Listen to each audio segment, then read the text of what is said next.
안녕하세요. 반갑습니다. 주갈성교회 유형우 목사입니다. 한 주간 잘 보내고 계시죠? 오늘 성도혁명 시리즈 18번째 시간입니다. 오늘 이 18번째 영상으로 이제 성도혁명 시리즈는 좀 마무리하려고 합니다. 오늘이 마지막이란 말씀입니다.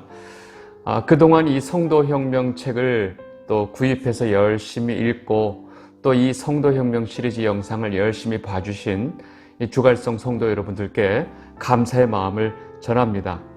저는 이 성도혁명 책을 통해서 많은 성도분들이 오해하고 있고 또 잘못 알고 있는 이 복음을 좀 알려드리고 바른 복음이 무엇인지, 성경이 말하고 있는 이 메시지가 무엇인지를 알려드리는 것이 이 책의 목적이었습니다. 그러나 이 책에서 다루고 있는 이 각 주제를 제가 좀 압축적으로 글로 좀 표현하다 보니까 제가 좀 부가적으로 설명하고 싶은 내용들이 많아서 제가 이렇게 이 성도혁명 시리즈를 만들고 제가 추가로 이 책에서 못다한 이야기를 좀 영상으로 다뤘습니다. 나름 그동안 열심히 했는데 여러분들에게 그 내용이 잘 전달이 됐는지 모르겠습니다. 오늘 주제에 대한 이야기를 시작하기 전에 한 가지만 광고를 좀 드리겠습니다. 오늘 이 영상으로 이 성도혁명 시리즈는 끝이 나고 이 주중에 그동안 올라가던 이 성경 가이드는 오늘서부터 이 더운 여름 7월, 8월까지 좀 방학을 좀 하려고 합니다.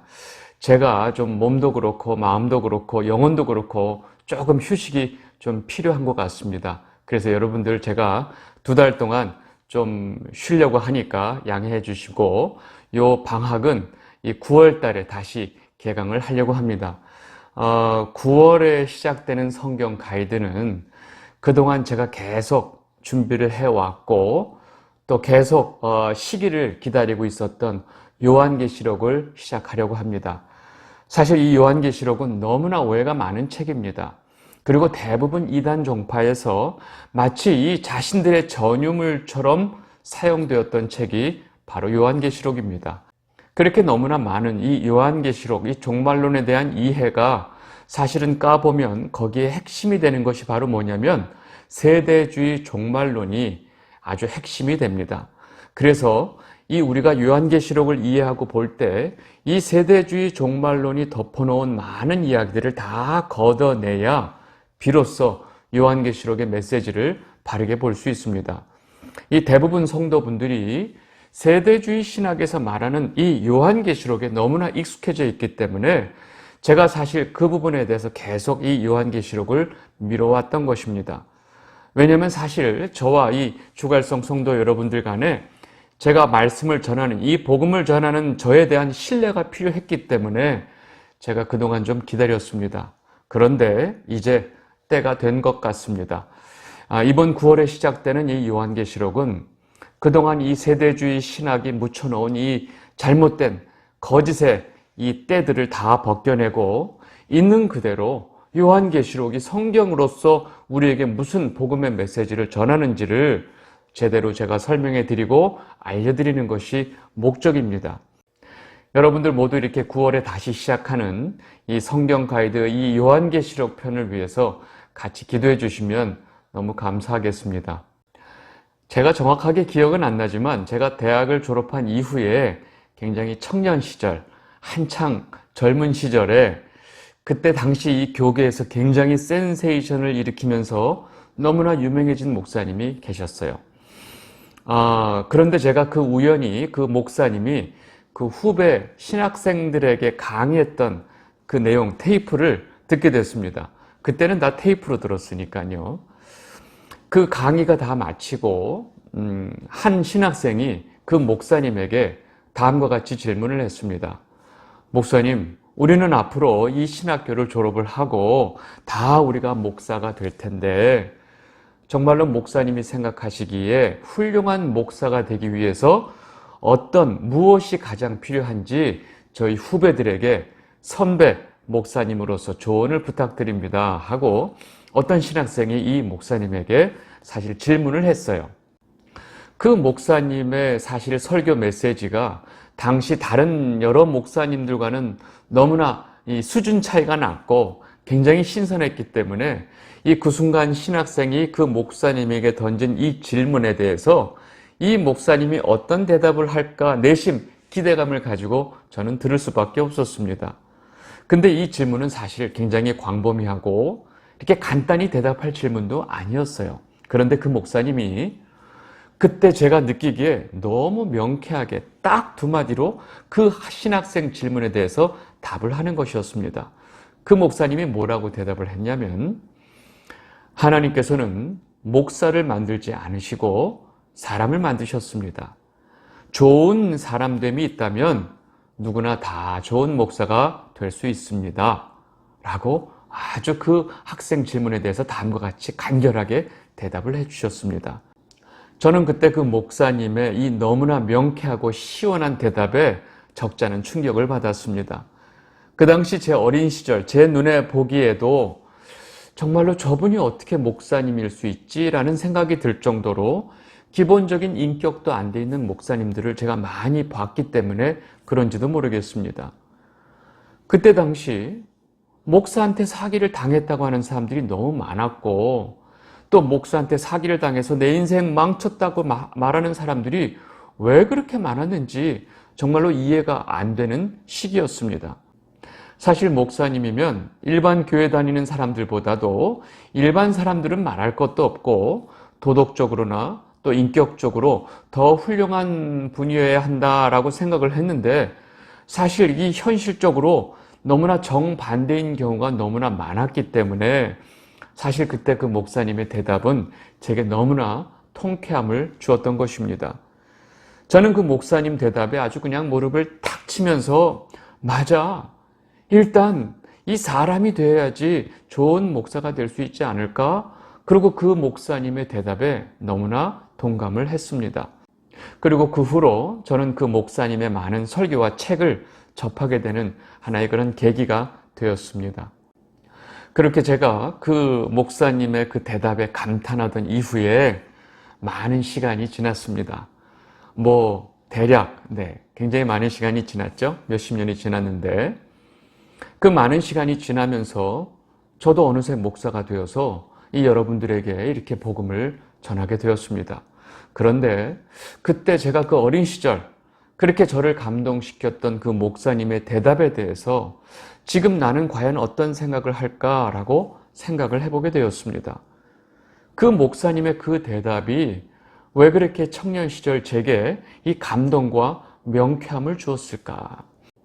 물론 지금 이 순간도 이 기본적인 사람됨이라고 하는 것은 그 인격과 성품을 말하기 때문에 목사에게 그런 기본적인 소양이 필요하다는 것은 말할 필요가 없습니다. 너무 중요합니다.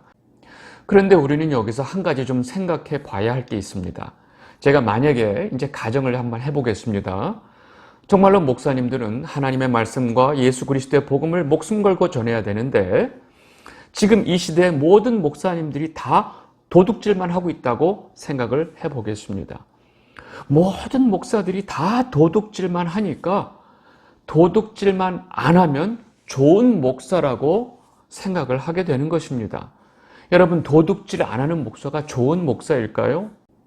여러분, 모든 목사님들이 너무 돈을 좋아하고 돈을 밝히는 사람들밖에 없어요. 그러니까 그것 때문에 교회 안에 문제가 너무 많으니까 그냥 돈만 안 밝히면 너무나 훌륭하고 좋은 목사가 되는 것입니다. 여러분, 정말 목사가 도둑질 안 하고 돈을 안 밝히면 너무나 최고의 좋은 목사가 될 수 있을까요? 성품이 착하고 온순한 목사이기만 하면 정말로 최고의 목사가, 좋은 목사가 되는 것일까요? 여러분, 가수가 노래는 너무 못하는데 그 사람이 너무 착해. 그러면 그 가수를 아주 훌륭한 가수라고 우리가 말하나요? 여러분, 선생님이 학생들을 잘 가르쳐야 되는데 너무 못 가르쳐. 본인도 몰라. 근데 너무 착해. 그러면 그 선생님이 좋은 선생님일까요? 여러분, 훌륭한 목사는 원래 목사로서 해야 할 일을 아주 성실하게 그리고 훌륭하게 잘 하는 것이 좋은 목사 아닌가요? 저만 이런 생각하나요? 여러분들은 어떻게 생각하세요? 여러분, 사람답게 살자라는 이 말에 대해서 한번 우리가 좀 생각을 해보겠습니다. 사람답게 살자라는 말에 대해서 여러분들은 어떻게 생각을 하고 계신가요? 인본주의적인 사고 속에서는 이 사람답게 살자, 사람답다라는 표현이 너무나 모든 사람들에게 정감을 일으키고 굉장히 바람직하게 느껴집니다. 그러나 성경이 말하는 모든 사람은 그 기본 본질 자체가 마귀에 속한 죄인입니다. 다시 말해서 사람답게라는 표현은 이 성경의 메시지대로 아주 적나라하게 표현하면 죄인답게로 말할 수 있습니다. 여러분, 죄인답게 삽시다 란 말이 좋게 들리시나요? 그래서 성경은 그 어디에서도 너희가 정말 사람답게 살아야 된다라고 말씀하지 않는 것입니다. 성경은 너희가 하나님을 경외하고 하나님의 명령을 따라 살라. 이것이 사람의 본분이다라고 가르치고 있습니다. 전도서 12장 13절에서 14절입니다.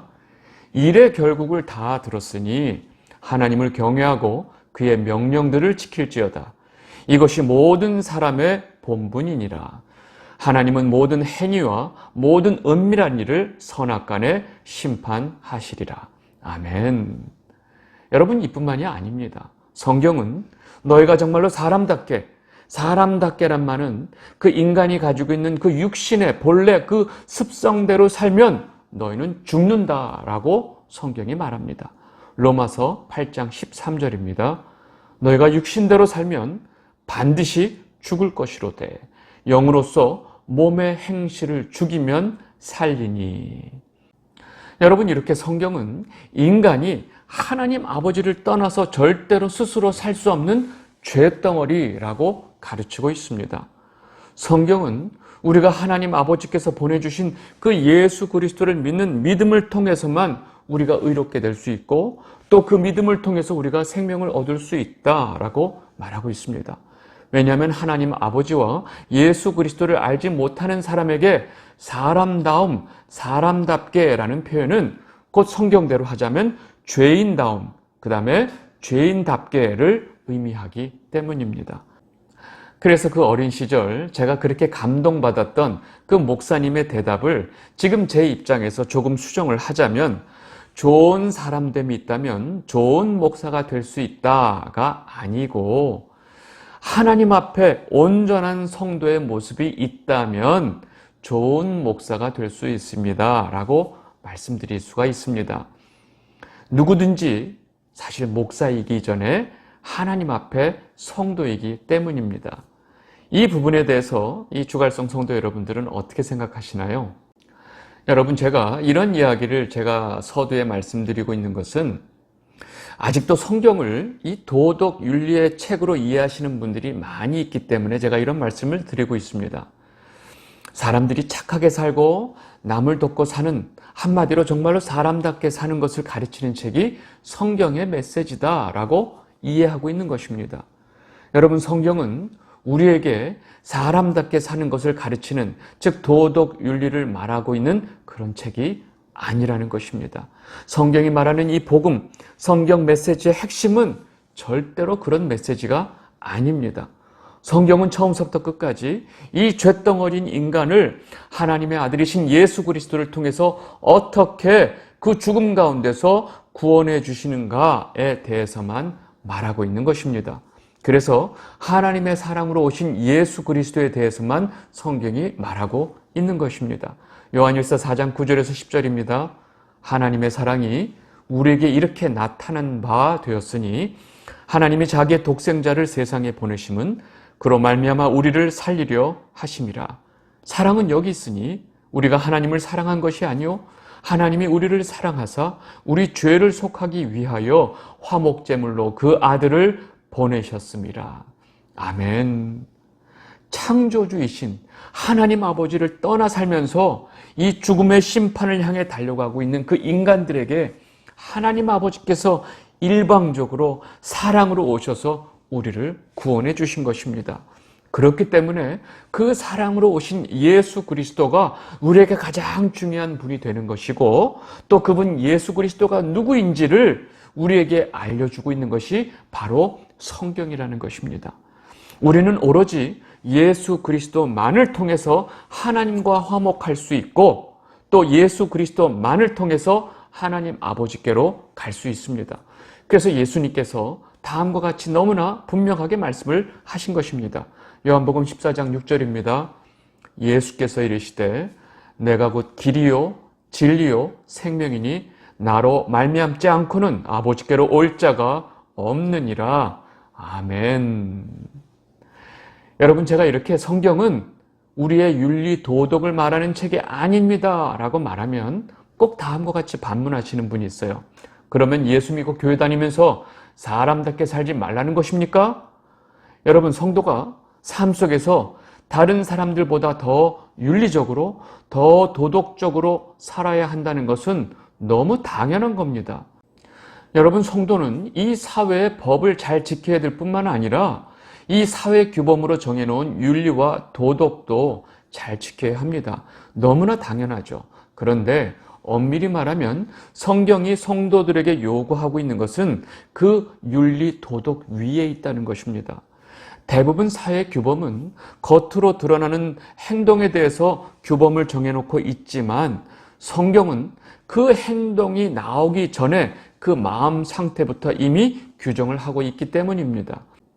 어떤 악한 행동을 하기 전에 그 악한 마음을 먹은 것 자체가 죄라고 규정하고 있기 때문입니다. 마태복음 5장 27절, 28절입니다. 또 간음하지 말라 하였다는 것을 너희가 들었으나 내가 너희에게 이르노니 음욕을 품고 여자를 보는 자마다 마음에 이미 간음하였느니라. 아멘. 여러분, 사회 규범이 정한 법은 간음이라는 행동이 나타나야 간음이지만 지금 예수님께서 하시는 말씀을 보면 이미 여자를 보고 음욕을 품은 것 자체가 너는 이미 간음의 죄를 지은 것이다 라고 말씀하고 있습니다. 여러분, 이렇게 성경이 성도들에게 요구하는 것은 사람들이 사회 규범으로 정해놓은 것보다 한 단계 위라는 것을 우리가 잘 알 수 있습니다. 그러나 그럼에도 불구하고 성경이 말하는 이 복음의 핵심은 우리가 쉽게 생각하듯이 윤리 도덕적인 삶에 있지 않다는 것입니다. 겉으로 남들에게 피해를 안 주고 어려운 사람들을 도우면서 착하게 사는 것이 복음의 핵심이 아니라는 것입니다. 여러분, 오늘 이 영상의 제목이 진짜 사람답게 살면 천국에 갈 수 있을까요? 라는 제목을 제가 달았습니다.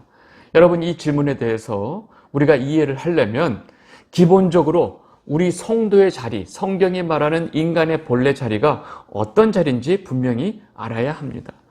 우리 성도가 원래 하나님의 은혜를 받기 전에 우리의 모습은 어떠했는지 성경이 다음과 같이 설명하고 있습니다.